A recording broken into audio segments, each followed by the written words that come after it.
आज सवाल यह है कि सूचना के अधिकार को क्या सूचना ना देने का अधिकार बनाया जा रहा है। राइट टू इंफॉर्मेशन एक्ट जो एक क्रांतिकारी कानून था जिसने इस देश के लोगों को यह ताकत दी कि वो अपनी सरकार से जवाब मांग सके, क्या उसको निष्क्रिय करने का षड्यंत्र रचा जा रहा है? और हाँ, इसका जवाब बिल्कुल हाँ है। अगर सरकार का बस चले तो ये जो सूचना का अधिकार है, यह सूचना ना पाने का अधिकार जरूर बन जाएगा। अगर सरकार का बस चले तो संभवतः अगली बार आपको मंत्रालयों से, डिपार्टमेंट से, सरकार से जो आंकड़े, जो जानकारी चाहिए वो नहीं मिलेंगे। अब ध्यान से सुनिएगा ऐसा क्यों कहा जा रहा है। सबसे पहला सवाल, आरटीआई को कैसे निष्प्रभावी बनाया जा रहा है? आरटीआई को टूथलेस बनाने का, इनइफेक्टिव बनाने का, निष्प्रभावी बनाने का काम ऐसे किया जा रहा है कि आरटीआई 2005 की जो एक्ट है उसको DPDP act 2023, digital personal data protection act 2023 से संशोधित करके निष्प्रभावी बनाया जा रहा है।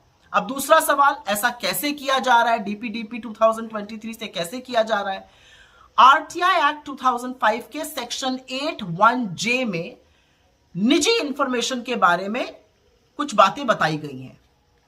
संशोधन के माध्यम से डीपीडीपी 2023 से संशोधन किया गया और उसके माध्यम से अब यह सुनिश्चित किया गया है कि कोई भी निजी जानकारी, कोई भी व्यक्तिगत जानकारी नहीं दी जाएगी। यह असल में कुछ नहीं, ये गोपनीयता के पीछे छुपकर सूचना पर प्रतिबंध लगाने का तरीका है। अब आप संभवतः ये जरूर पूछेगा कि जब ऐसा होगा तो अभी हंगामा क्यों हो रहा है? क्योंकि digital personal data protection act तो 2023 का है। बिल्कुल सही है। ये डीपीडीपी एक्ट 2023 संसद में तब पारित हुआ था जब अधिकांश सांसदों को, आपको याद है, बड़ी संख्या में निलंबित कर दिया गया था। सरकार ने इसके नियम, इसके रूल्स नोटिफाई नहीं किए थे और उसको सार्वजनिक पटल पे रखकर परामर्श मांगा गया जनता से। एक पब्लिक कंसल्टेशन किया जाता है, उसकी तारीख आज खत्म हो रही है पब्लिक कंसल्टेशन की। तो सरकार का अगर बस चलेगा तो ये जो कानून है, ये इसके रूल्स नोटिफाई हो जाएंगे और जो आरटीआई 2005 का है वो पूरी तरह से निष्क्रिय हो जाएगा। आप सरकार से सवाल जवाब नहीं मांग सकते हैं। अब सवाल यह भी उठता है कि आरटीआई में इतनी बड़ी बात क्या? आरटीआई महत्वपूर्ण क्यों है? आरटीआई एक क्रांतिकारी अधिनियम है, एक क्रांतिकारी कानून है जिसने इस देश के लोगों को ताकत दी कि वो सरकारों से जवाब मांग सके, वो सूचना मांग सके। इस देश की गवर्नेंस को ट्रांसपेरेंट बनाया, पारदर्शिता लाए और साथ ही साथ सरकारों को जवाबदेह बनाया, जो एक लोकतंत्र में होना चाहिए। आरटीआई के माध्यम से बड़े बड़े भ्रष्टाचार उजागर हुए। आरटीआई के माध्यम से पॉलिसी में नीति की खामियां उजागर हुई। आरटीआई के माध्यम से तमाम ऐसी जानकारी मिली जिससे पता चला कि कौन वंचित रह जा रहा है। आरटीआई के ही माध्यम से बड़े बड़े मानवाधिकार के जो उल्लंघन होते हैं या जो नियमों का उल्लंघन होता है वो पता चला। आरटीआई के माध्यम से राजनेता हो गए या ब्यूरोक्रेट्स हो गए या जजेस हो गए, उनकी कितनी कैसी संपत्ति है ये सब भी पता चली। और आरटीआई ने लोगों को जो शक्ति विहीन थे उनको शक्ति दी, शक्तिशाली बनाया। अब सवाल ये पूछा जाएगा कि क्या लेकिन आरटीआई में वास्तव में निजी जानकारी या व्यक्तिगत जानकारी देकर उल्लंघन किया जा रहा था? कतई नहीं, ये सफा सफेद झूठ है।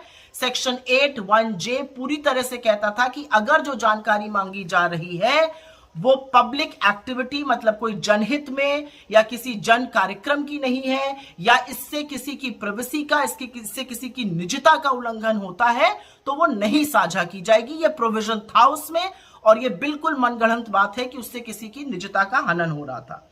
तो क्या होगा अगर आरटीआई कमजोर हो जाएगा? सबसे पहली चीज होगी कि आपकी ताकत चली जाएगी सवाल पूछने की। सबसे पहली चीज होगी कि कौन से वो बड़े बड़े पूंजीपति थे जो इस देश का करोड़ों रुपए डुबाकर विलफुल डिफॉल्टर बन के भाग गए। आपको नहीं पता चलेगा कि कौन से पूंजीपतियों ने कितना विलफुल डिफॉल्ट किया। आपको नहीं पता चलेगा कि बैंक ने किन बड़े बड़े पूंजीपतियों की, क्रोनी कैपिटलिस्ट के कितने बड़े बड़े लोन माफ किए। आपको नहीं पता चलेगा कि नौकरशाहों की, जजेस की, नेताओं की अपनी आय से कहीं पर कितनी बड़ी संपत्ति है। आपको लाभार्थी नहीं पता चलेंगे। आपको मनरेगा में किसको कितने दिन काम दिया जा रहा है ये नहीं पता चलेगा। आपको राशन की दुकानों से किसको कितना राशन दिया जा रहा है, सरकारी योजनाओं के कौन लाभार्थी हैं, कौन उससे छूटे जा रहे हैं। तमाम ऐसी चीजें हैं जो जनता की पहुंच से, जनता की सूचना के अधिकार से बाहर हो जाएंगी। अब एक सवाल बार बार उठता है कि क्या ट्रांसपेरेंसी मतलब पारदर्शिता और निजता प्रिवेसी एक दूसरे के विरोधाभास में है? बिल्कुल नहीं। किसी भी डेमोक्रेटिक सोसाइटी में पारदर्शिता और निजता एक साथ हमें हमारे फंडामेंटल राइट्स दिलाते हैं और लोकशाही में ऐसा होना चाहिए। मैं अंत में सिर्फ इतना कहना चाहती हूं कि डीपीडीपी अधिनियम 2023 के द्वारा जो आरटीआई एक्ट 2005 में संशोधन किया गया है, उससे आपके हक, आपका सूचना मांगने का अधिकार, आपकी जवाब मांगने की शक्ति छीन ली जाएगी। और एक बात याद रखिएगा, हम इस देश के नागरिक हैं, इसलिए हमारे हाथ में ये ताकत है। हम इस देश के नागरिक हैं, इसलिए हमें जानने का अधिकार है। अपनी पाई पाई का हिसाब हम मांग सकते हैं। अपने नेताओं को, अपने नौकरशाहों को, अपने जजेस को हम जवाबदेह बना सकते हैं। जिस दिन ये अधिकार छीन लिया जाएगा, आप एक राजा की प्रजा बन जाएंगे और उसके राजे रजवाड़ों की तरह सिर्फ नारेबाजी करिएगा।